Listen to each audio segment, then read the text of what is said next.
On a foggy morning in a quiet Florida coastal town, the Coast Guard intercepted the battered old boat of 82-year-old veteran Henry Walsh. They threatened to seize the most precious possession he had left. But why? What secrets were hidden within the worn hull of Dawn's Promise? And what moment made the entire town hold its breath when a squadron of Navy aircraft suddenly appeared, led by none other than Henry's own grandson? This isn't just the story of a boat being stopped. It's a journey of loyalty, of memories that refuse to fade, of how the ocean honors a father who never stopped searching for his son. Join us as we uncover the story of Henry Walsh, a man whose quiet courage awakened an entire community to the meaning of sacrifice and the power of love that defies time. Don't look away. This story will carry you from silent heartbreak to a breathtaking climax, where the truth is revealed in a way no one ever expected. This is a story from the sea. Henry Walsh had lived in Cedar Key, Florida for nearly 40 years. He was one of those quiet souls, always present, never prominent. Each morning, he followed the same unchanging routine, stepping out from his weathered wooden home by the dock, slipping on his faded navy jacket, walking in boots that creaked softly over gravel. His white hair peeked out from beneath a worn cap. He'd nod to the early fishermen, offer a warm smile to the kids working at the bait shop. He spoke little, yet his presence was steady, like the tide brushing the shore. His boat, Dawn's Promise, had been docked at the same slip for over 3 decades. The oak hull was patchy, the rails worn smooth where hands had passed for years, and a brass compass, dulled by time, still caught the morning light. To a passerby, it was just an old boat, but to those who knew, it was a legacy of loyalty. Henry had built Dawn's Promise after retiring from the Navy, not long after losing his son, Daniel, a pilot who gave his life in 1991. The boat was his way of keeping Daniel close. Every nail was a vow, every voyage a quiet search through memory. That morning, the harbor of Cedar Key was still. Gulls circled overhead, the water, flat as glass. A blanket of fog hung thick, like a silver veil. Henry was preparing for a short trip, checking the boat before summer began. Each year he volunteered to teach children how to row, read the wind, and respect the sea. It gave him purpose. His grandson Ethan, a Navy pilot, had helped him prep the boat the night before. Everything was ready. Henry untied the mooring line, brushed his hand across Daniel's old compass, and whispered, "It's a good day, son."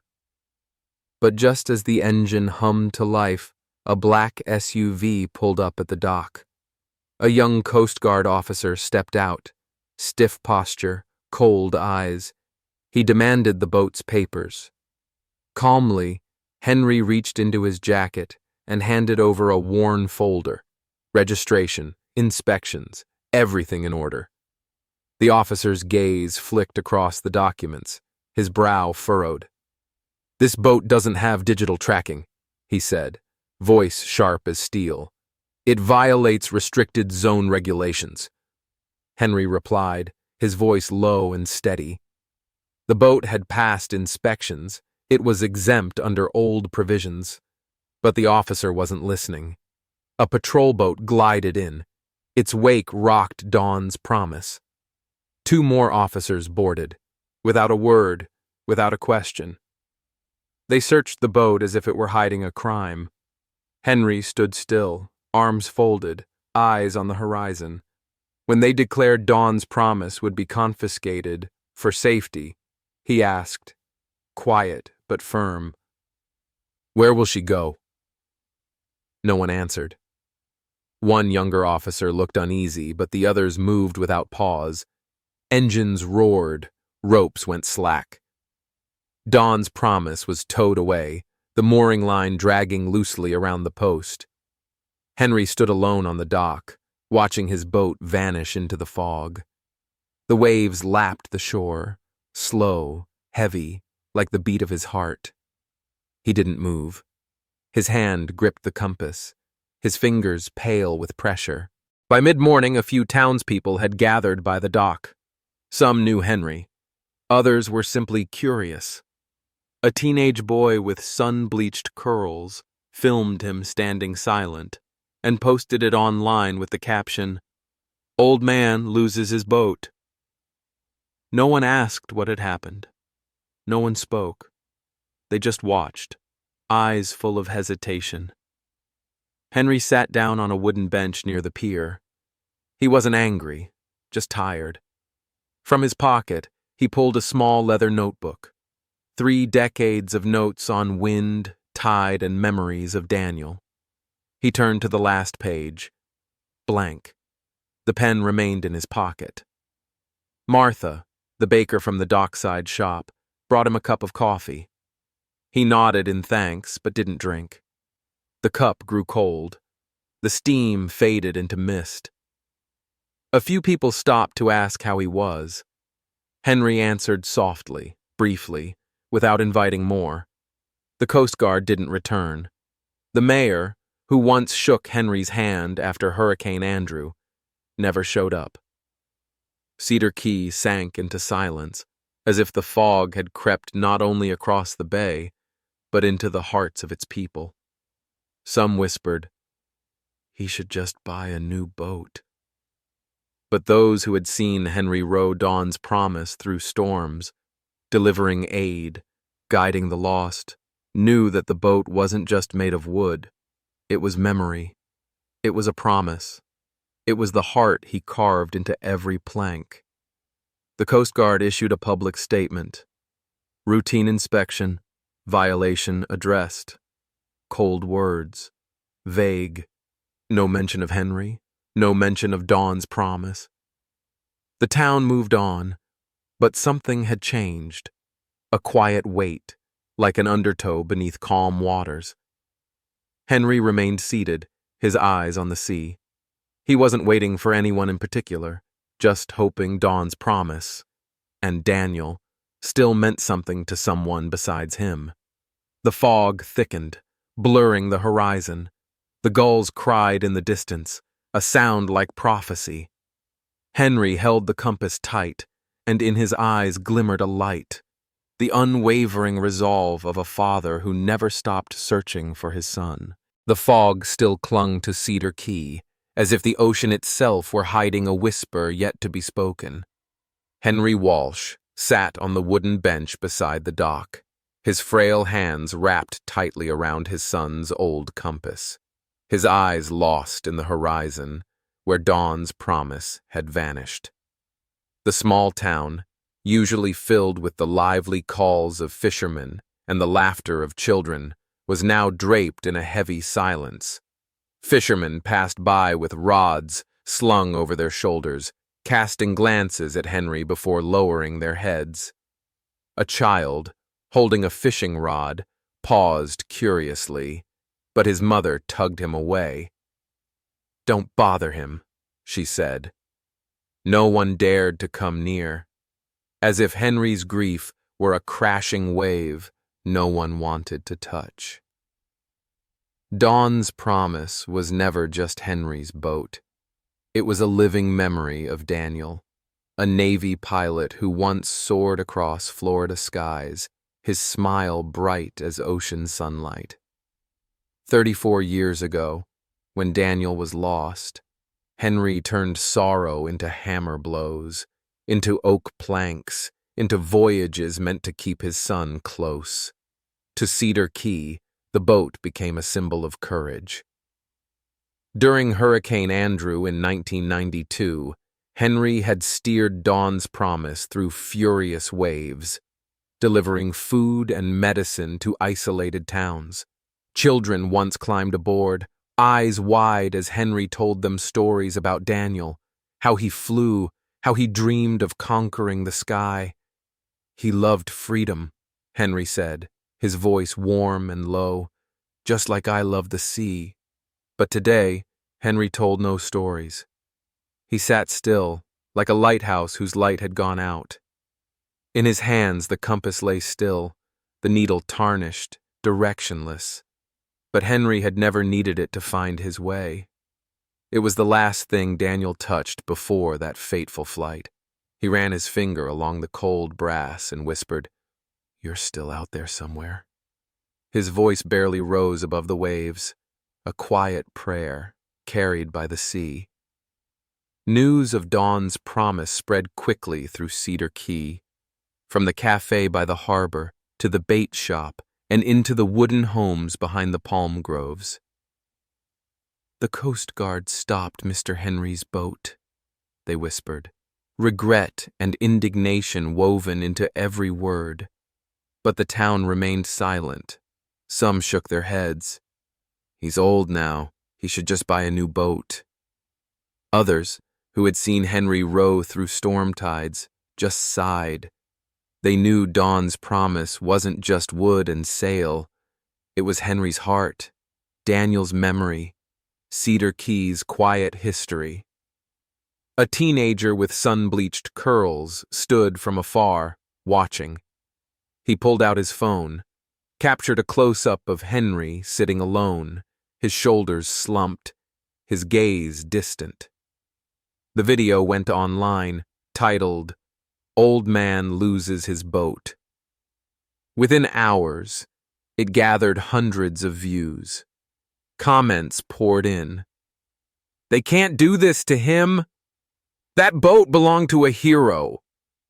But others, colder, chimed in. "Who uses wooden boats in this day and age?" Henry knew nothing of the video. He didn't own a phone. He didn't care about screens. His world was the sea, the boat, the memories. Martha, the baker from the harbor shop, arrived with a cup of hot black coffee, steam curling into the morning air. She placed it gently beside him, touching his shoulder softly. "Sit here as long as you like," she said, her voice low but warm. Henry nodded, but he didn't drink. The coffee cooled. Its steam faded into the fog. He opened the compass, his finger brushing the worn needle, as if it could somehow lead him back to Daniel.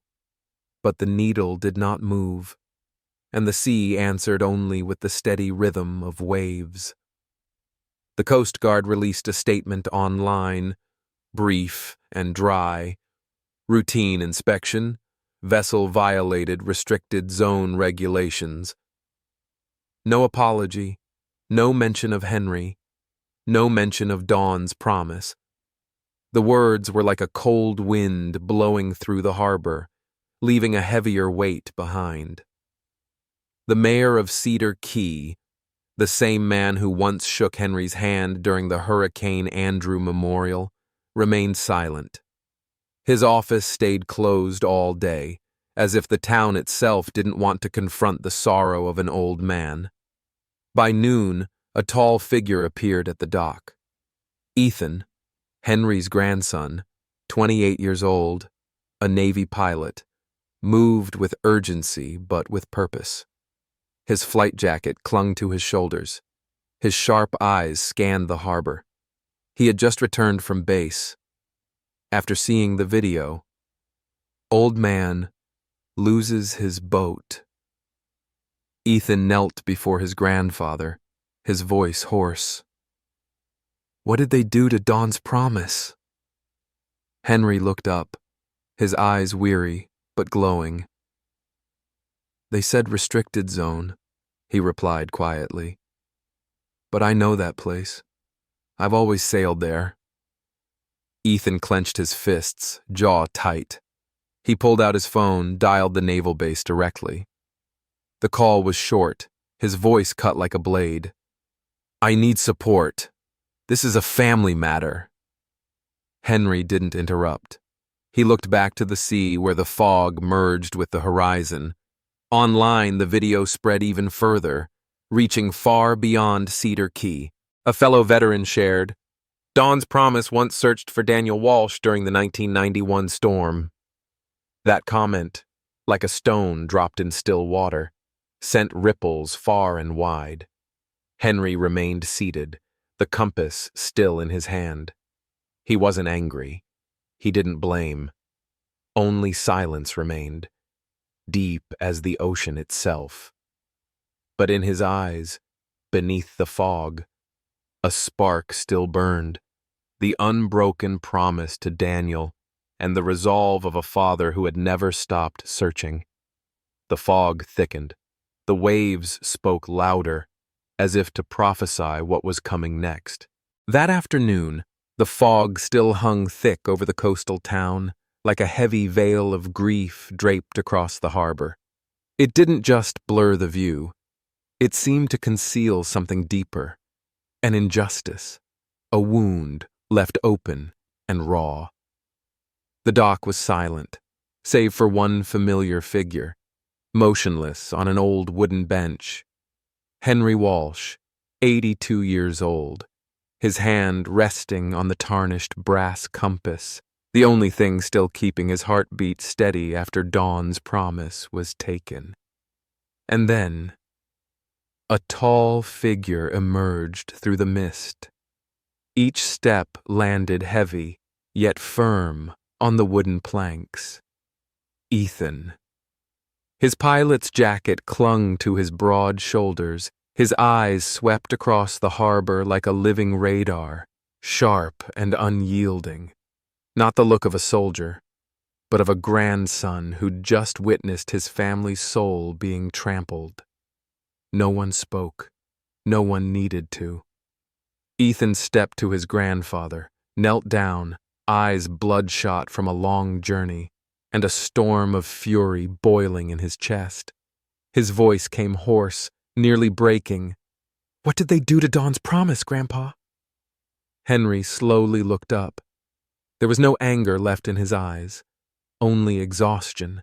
Exhaustion from age, from loss, from battles no one else could understand.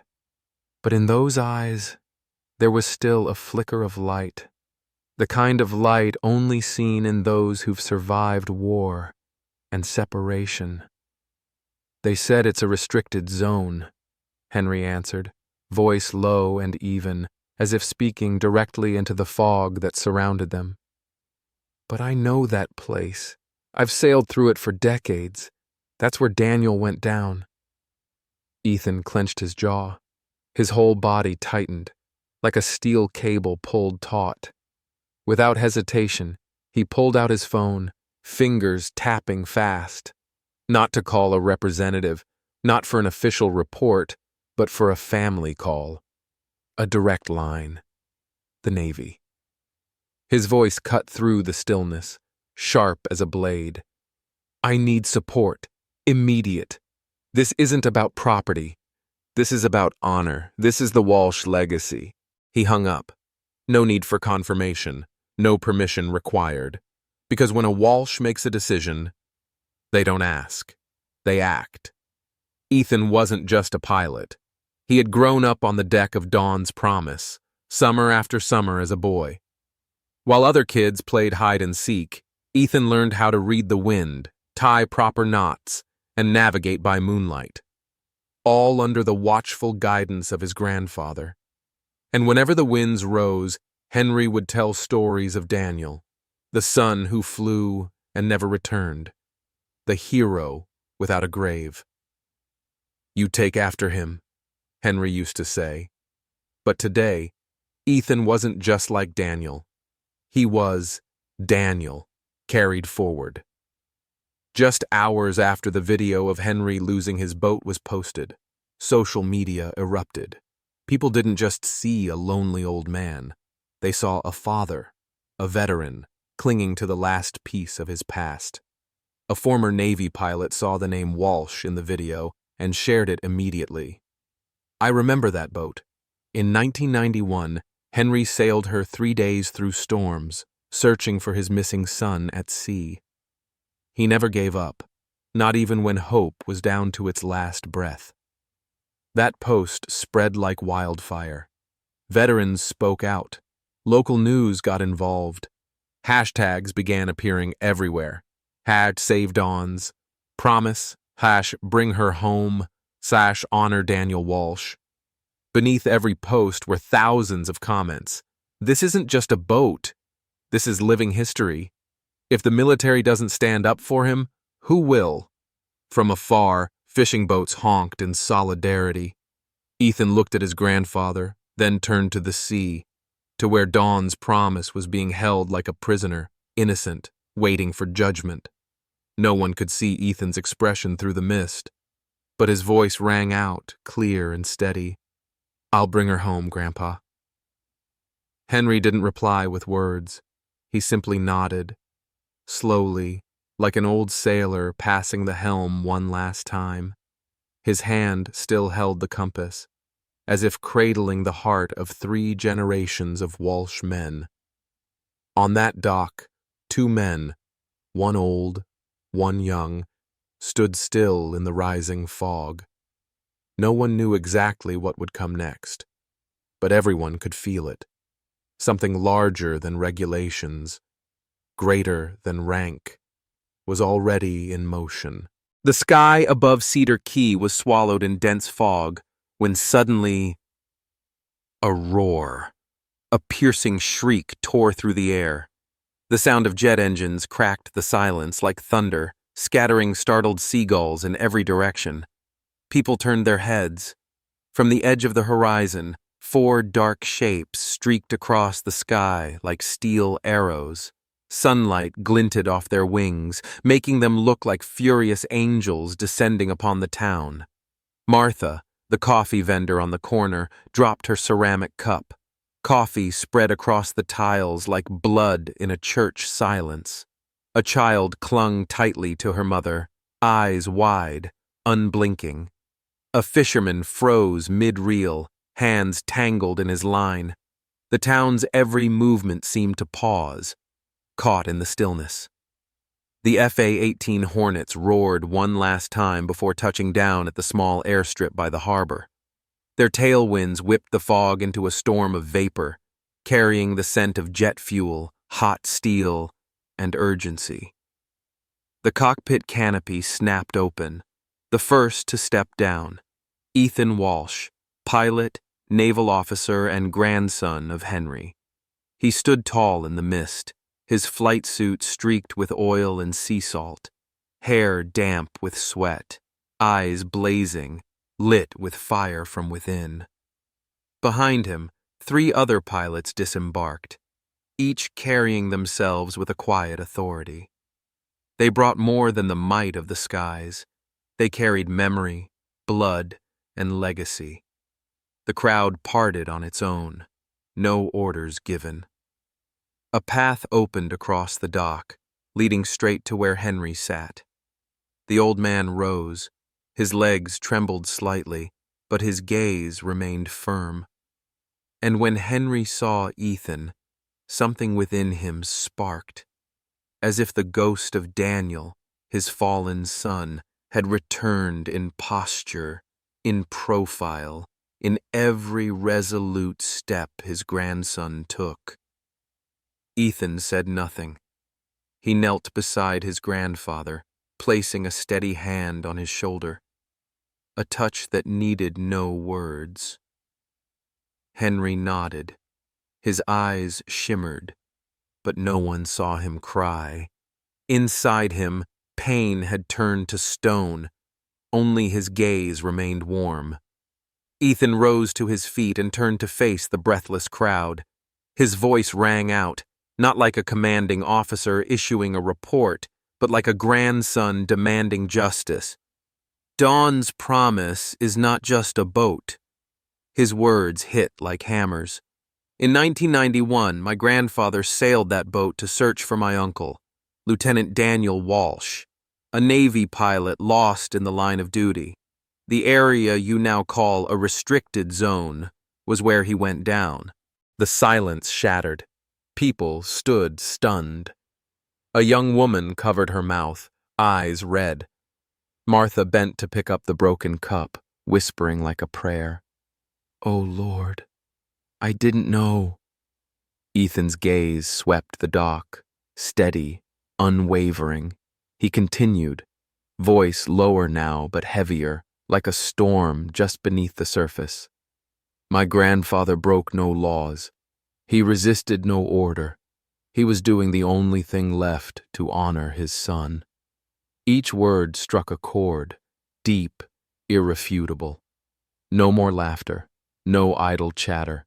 Even the wind seemed to stop, leaving only the waves, gently slapping the rocks, as if clapping slowly for the truth finally spoken. Not far off stood the Coast Guard officers, the same ones who had ordered Dawn's promise seized just hours before. One of them, a young officer with a troubled face, stepped forward, his eyes unsure, his lips trembling. I'm sorry. But Ethan didn't reply. He didn't need to. His eyes were on the sea, where Dawn's promise lay tethered, held like a prisoner. The old boat floated in the early light, silent, still, as if waiting. The fog had begun to lift, revealing her completely. Faded oak hull, ropes slung gently like memories, and the old compass still resting in the cockpit, proud, unmoved. The boat looked as though she were listening for a voice from the past, as if she too was waiting to come home. The crowd remained silent, but their eyes had changed, no longer indifferent. A middle-aged man removed his hat, placing a hand over his heart. A little girl tugged her mother's sleeve. "Who's Daniel?" And her mother answered, soft but clear, "He's a hero we never thanked." Henry stood on the dock, surrounded by memory, by family, by a town that had finally learned the truth. He said nothing. He didn't have to. Because now, no one could look at him and see just an old man with a worn-out boat.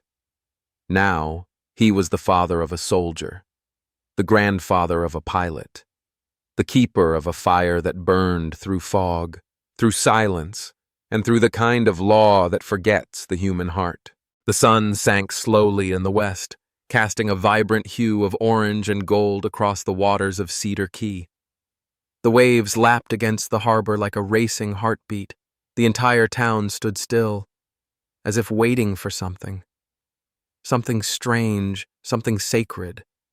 From afar, the sound of an engine echoed, not the piercing cry of jets, but the low, solemn hum of a Navy vessel approaching the shore. As the ship anchored offshore, a small boat was lowered. Inside were officers clad in deep navy blue uniforms, their steps firm, deliberate, as they made their way toward the dock. Leading them was a tall man with silver hair, his gait steady, his gaze resolute. On his shoulders, rank, colonel. On his face, the discipline of a man who has given orders in the heart of storms, and the compassion of someone who knows loss. Colonel John Carver, commander of the nearby naval base, stopped in front of Henry, the elderly man still clutching his weathered compass. Carver removed his cap and bowed his head, an act that left the crowd breathless. "Mr. Walsh," he began, his voice deep and full of emotion, "the Navy owes you an apology, and a recognition we should have given long ago." The harbor fell silent, as if holding its breath. Fishermen, once preoccupied with nets and tides, mothers, once bustling with coffee and morning chatter, now stood motionless, eyes fixed, unblinking. They all felt it. What they were about to hear wasn't protocol. It was truth being spoken aloud. Carver began to recount. In 1991, a young pilot named Daniel Walsh, 27 years old, flew a routine training mission. A sudden tropical storm swept in. The aircraft lost all contact. No radar could track him. No search team could locate him. But one man didn't wait for orders. One man didn't wait for miracles. Henry Walsh, a veteran, a father, sailed dawn's promise into the storm. No beacon, no navigation system, just weathered hands, a broken heart, and Daniel's old brass compass. He stayed out for 3 days, no food, barely any sleep, eyes stinging from salt water and tears. But Daniel never came home. Colonel Carver looked toward the sea, where the last light of day gilded the water in copper silk. "That area," he said, "the one you were accused of trespassing, was where Daniel went down. It isn't a restricted zone. It's sacred ground." Henry's shoulders quivered slightly. Ethan, his grandson, stepped forward, placing a firm hand on the old man's thin shoulder.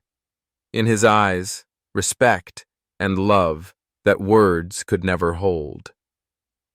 Carver continued, "The Navy has made its decision. A memorial will be built here, in Cedar Key. And Dawn's promise, the boat you built with your own hands, the vessel you used to search for your son, will stand at its heart, to honor Daniel Walsh and all who were lost, but never forgotten." Silence. Then applause. First scattered, then rising, crashing over the harbor like waves on stone. Sobs broke through. An elderly woman raised a trembling hand to her mouth, tears trailing her wrinkled cheeks. A small child abandoned his fishing pole, walked up, and looked at Henry, as if gazing at a living hero. A young officer stepped forward, handing Henry a gleaming bronze plaque. Etched into it, words that pierced every heart present. "In memory of Daniel Walsh, son of the sea, forever remembered." Dawn's promise, once seized like a piece of contraband, was now brought home in honor. No one touched her like cargo. They wiped away the salt. They laid their hands gently on her oak frame, as if touching a monument. The next day, the memorial's construction began. People of Cedar Key brought wood, stones, and stories of Daniel. The time he helped fix a roof after a storm, the time he brought food to a struggling fishing family. Everyone wanted to contribute to the living memory. Ethan oversaw every step, from laying the foundation to selecting the exact spot where the compass would rest inside the boat's cockpit. Often, he would pause, gazing out to sea, where his grandfather, as always, stood with the compass in hand, his eyes looking far, but no longer clouded. Now, in those eyes, was light, as if Daniel had finally come home. Online, the video of the flyover, the ceremony, and the unveiling of Daniel's memorial reached millions. The hashtag #HadDawn'sPromise became a symbol of fatherhood, of courage, and of defiance in the face of injustice. Cedar Key, once a nameless coastal town, was now a sacred destination for anyone who had ever loved, ever lost, or ever stood for what was right. Each morning, Henry still walks to the dock.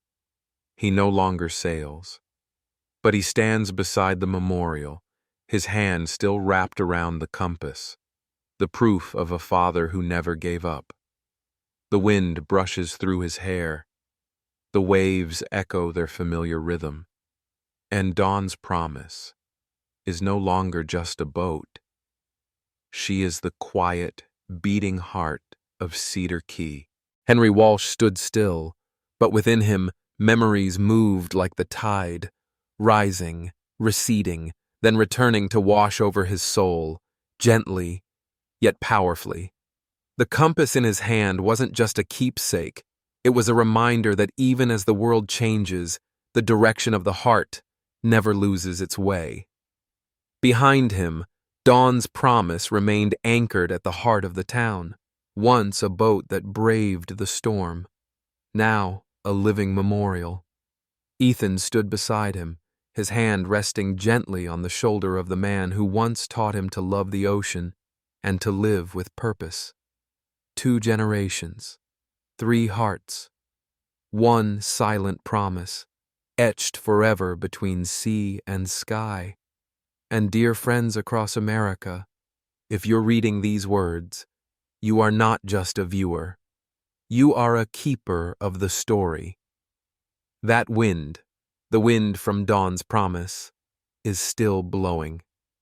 Share this story with someone you love so they too can hear about a father, a son, and a town that never gave up. Subscribe to the channel because some stories only need to be heard once to change the way you see the world.